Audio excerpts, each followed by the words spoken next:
Welcome to our channel, ladies and gentlemen. Kindly subscribe to our channel if you are watching us for the first time.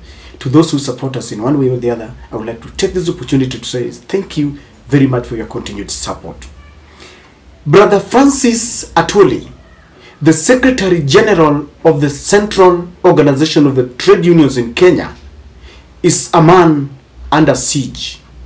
He is actually running away from his shadows. Ever since he began this dalliance with the government of the day, Atwoli has regretted every moment he is with Ruto, because many leaders and the workers that he represents now feel that he is a shadow of his former self. Today, the Nation Media Group published a story, a chilling story that is really piercing at the heart of Francis Atwoli. This story is dubbed Death of Trade Unions. Why workers' lobbies are no longer powerful voices. And Nation Media reckons that the pioneers of trade unions were very powerful people. And the beginning of that story in the first paragraph is one that will tell you that Atwoli would not have been very happy with this story. Because they say, a strong pillar in the fight for freedom and workers' rights and a political force to be reckoned with have over the years been the hallmarks of trade unions in the country.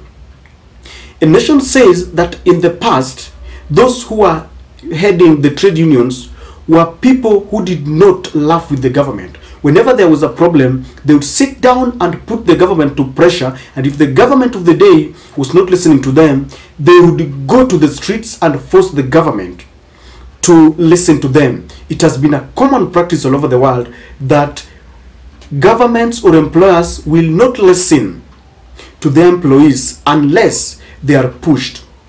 Now, the Nation Media Group also says that COTU was so much powerful that it became the breeding ground of powerful leaders. And this is exactly what they say. That due to their central place in the agitation of workers' rights and dreaded power of influence, trade unions became a breeding ground for national leaders like P. Ogama Pinto, who was gunned during the Kenyatta day, Tom Mboya, who also gunned during the Kenyatta days, Dennis Akuma, and Fred Kubai. I never saw these leaders. I think this was in the late 1960s there. But the nation says that these leaders sprouted or rose as a result of their powerful influence due to the Central Organization of Trade Unions. And when they look at Atwoli now, because they are trying to juxtapose the strength of the unions then and the strength of the union now, and they feel that the unions have become a shadow of their former self. Now, they are giving an example when over 300,000 teachers that belong to the NAT, Kenya National Union of Teachers, went to the street because they wanted to compel the government to listen to their plight. They wanted the condition of education to be increased and made better. They also wanted better remuneration. When the late president, Dalliance teacher up Moi, did not want to listen to them, they took what is now known as the mother of all strikes, and they paralyzed the education sector. It forced the government to close the schools for over close to 2 weeks, and later the government had no choice but to sit with them. Some of us, when it was were in primary then, if you are my age mate or age group, you understand what that means, because we were at home due to that strike, and it paralyzed the education center. And then Nation Media is saying something that really pierced the heart of Atwoli. Listen, look at how they describe it. That owing, in light of what I've talked about, they're saying that, but fast forward to 2023, and the scene is completely different. Trade unions have lost their spark and are a pale shadow of their pioneers. That when you look at people like Tom Mboya, people like Dennis Akuma and P. Ogama Pinto, people who used to wield powers, they were even a thorn in the flesh to the government. They even wielded political powers. They were no joke. But now they are saying that as we were approaching 2023, Atwoli's dalliance with the government did not play any better, and now it is a shadow of its former self. And Atwoli did not take this, kindly, because he feels that nation is acting in bad faith, and he thinks that this is an irresponsible publication, and is now appealing, and he was very mad, is now appealing to the media council to ensure that they rein on what he calls rogue editors. Now Atwoli published a very strong statement there, and in his statement Atwoli begins by saying that the Central Organization of Trade Unions, Kenya, wishes to express its deep disappointment and concern over today's headline published by the Daily Nation newspaper, which we view as misleading and regrettably part of a broader trend of irresponsible and reckless journalism in Kenya. This is not the first time I have had people accusing Nation media or the media at large. Anytime someone has been exposed, they now term it an irresponsible and reckless journalism. But this is something that we want to let the public judge. Between the COTU Secretary General Francis Atwoli and Nation media, who do you think is saying the truth? Do you think Nation is reckless? Because I remember there was a time when Nation media went and exposed the Mama Mboga and how Mama Mboga had been ditched and abandoned. People like Dennis Itumbi, ran riot on the Nation media. And I like it when people, develop this onslaught against the media, because it seems the media is the only eye that we have. Because all those who are supposed to be fighting for us have now gone to bed with the government. We only have now the opposition, led by Raila Amolo Odinga and the Azimio.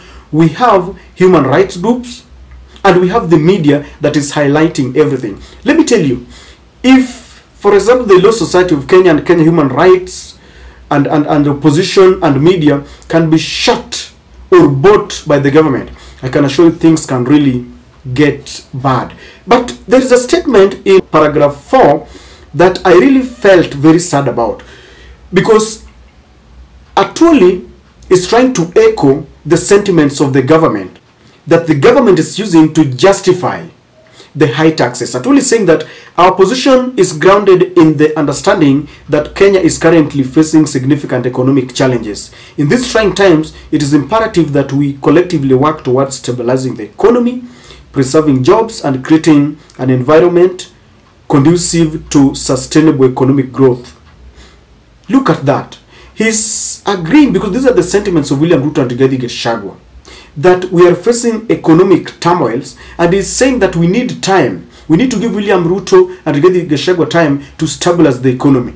This is the justification that the government has always had whenever they are imposing taxes. They are forcing people, they are listening to their masters, the IMF and the USA, and they are removing the subsidies. They are giving what they call, subsidies, fertilizer, and they are increasing taxes. Like recently, the IPRA increased the prices of fuel products, and that means that every other service, every other good in the country is going to increase. The prices is going to increase, and the burden is going to be passed to the common man. But Atwoli is silent, and now you know why Atwoli is silent.